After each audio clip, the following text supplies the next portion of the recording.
Salut les amis! Nous sommes prêts à te raconter une nouvelle histoire. L'histoire d'aujourd'hui se passe dans l'endroit le plus magique de tout l'univers Pinipon, le palais des princesses et des fées. Vous êtes prêts? Eh bien c'est parti!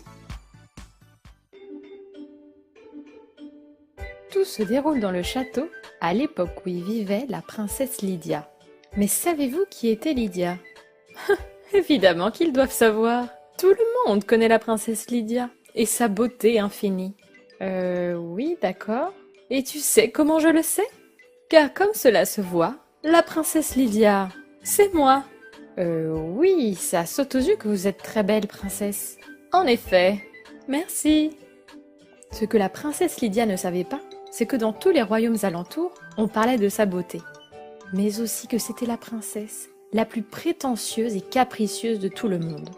C'est pour cela que le jour où elle envoya une lettre pour annoncer qu'elle était prête à choisir son futur prince, bon, je crois qu'il est mieux que vous découvriez vous-même ce qu'il s'est passé. Excusez-moi, princesse. Salut, chambellan. Aujourd'hui, c'est mon anniversaire, et comme le veut la tradition, je dois choisir mon futur mari. Les princes sont-ils déjà arrivés? Je crains que si, Altesse, mais leur nombre... Je sais à quoi tu fais référence. Ils sont venus par milliers, c'est ça? C'est normal. Quand une princesse est si belle comme moi, eh bien tout le monde veut se marier avec elle. Non, Majesté, ils ne sont pas des milliers. Ah non? Alors ils sont des centaines. Bon, cela me prendra moins de temps. Mais c'est trop nombreux. Dis-leur qu'ils peuvent s'en aller. Je crois que je me suis mal exprimée. Ils ne sont ni des milliers ni des centaines. Ils sont seulement 2 princes. Seulement 2? Ah, mais je comprends. Ma beauté est telle que seuls les 2 princes les plus beaux ont eu le courage de venir. Je ne sais pas si ce sont les plus beaux, mais il est vrai que leur physique surprend. Chambellan, ne me fais pas plus attendre et dis à ces 2 privilégiés qu'ils m'attendent et que j'arrive. Oui, Votre Altesse, j'y vais. Je ne peux pas plus attendre. Qui sera mon prince tant aimé? Les voilà, la bête et le prince crapaud. Quoi? Mais qu'est-ce que c'est? Une blague? Où sont mes vrais prétendants? C'est nous! Et oui, vous avez une telle réputation de capricieuse qu'il n'y a que nous qui sommes venus. Moi, une sorcière m'a transformée en bête, celle que vous voyez devant vous. Et moi, on m'a transformée en... Je sais ce qu'est un crapaud, je n'ai pas besoin de vos explications. Mais qu'est-ce que c'est que ça? Je ne peux pas choisir mon mari entre un monstre poilu et un batracien. C'est un cauchemar. Et la pauvre princesse Lydia s'évanouit. Non, non, non. Ah, ouf, je suis dans mon lit royal. Heureusement, ce n'était qu'un cauchemar. Quel soulagement! J'ai vraiment cru pendant un moment que je devais choisir entre un monstre et... Oh non! Ce n'était pas un cauchemar! Écoutez, princesse, il est vrai que à nous non plus, cette situation ne nous plaît pas. Mais c'est devenu à la mode de transformer les princes en des choses moches. Et ça pourrait être pire. Moi, un ami, une sorcière l'a transformé en poulpe. C'est bien mieux d'embrasser un crapaud qu'un poulpe. Eh bien moi je n'embrasserai ni crapaud, ni poulpe, ni bête. Mais princesse, votre baiser nous permettrait de ne plus être une bête ou un crapaud. Et nous redeviendrions des princes. Oui, et la tradition?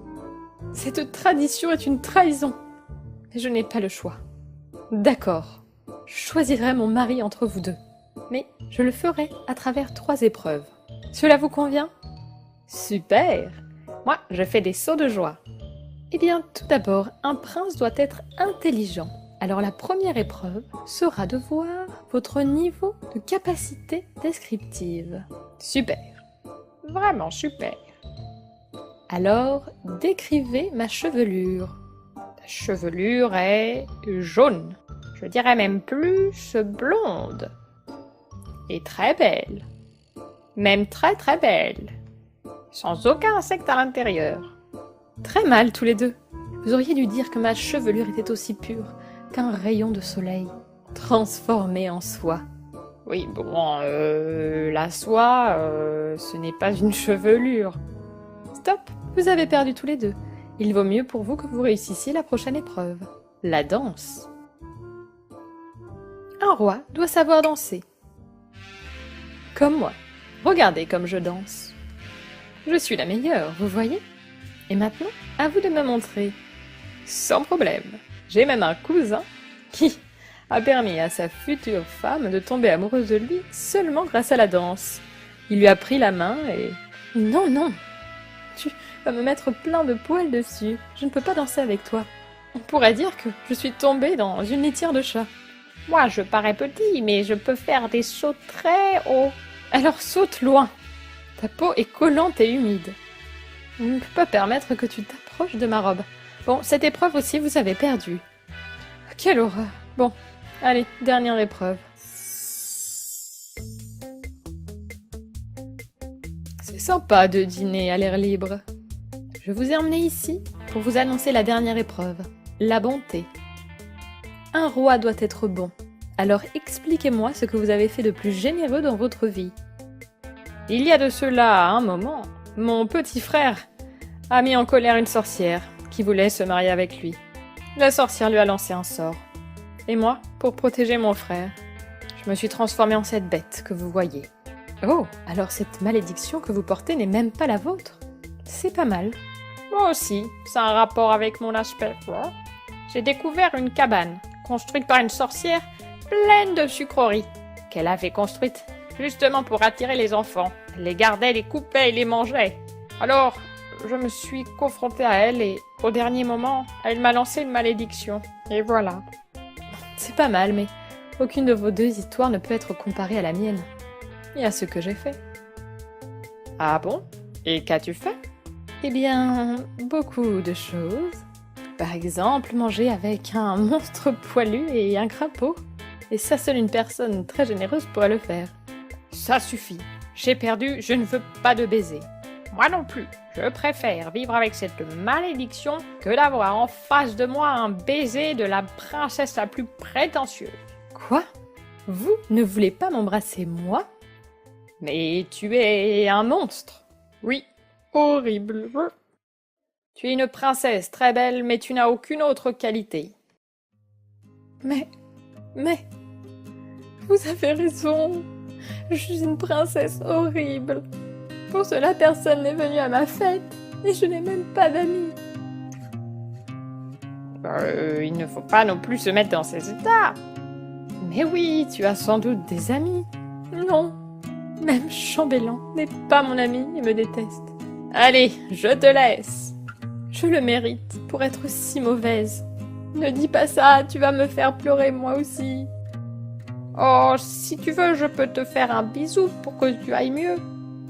Le crapaud et la bête eurent pitié de Lydia.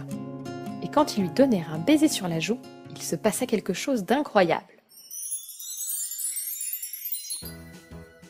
Mais que se passe-t-il? Je suis redevenue moi. Il était dit que la malédiction s'arrêterait par un baiser d'amitié pure. Et apparemment, peu importe si c'est moi qui le donnais ou si je le recevais. Moi aussi. Enfin, je veux dire, super. Alors c'est vrai, vous voulez bien être mes amis? Je pense que tu as compris la leçon et que nous pouvons tous les trois être de grands amis. Et à partir de ce jour, ils devinrent tous les trois inséparables. Et ils vécurent heureux pour toujours. Salut de nouveau les amis! Et bien voilà, au final la princesse Lydia s'est rendue compte que bien plus important que la beauté, c'était d'être gentil avec les autres. Et vous souvenez-vous de quelle couleur étaient les cheveux de la princesse? Si vous le savez, écrivez-le dans les commentaires. N'oublie pas de cliquer sur j'aime pour voir plein d'autres histoires comme celle-ci. Et pour ne rater aucune autre vidéo, abonnez-vous à la chaîne. Et maintenant, continuez à regarder d'autres vidéos de l'univers Pinipon en cliquant sur l'image.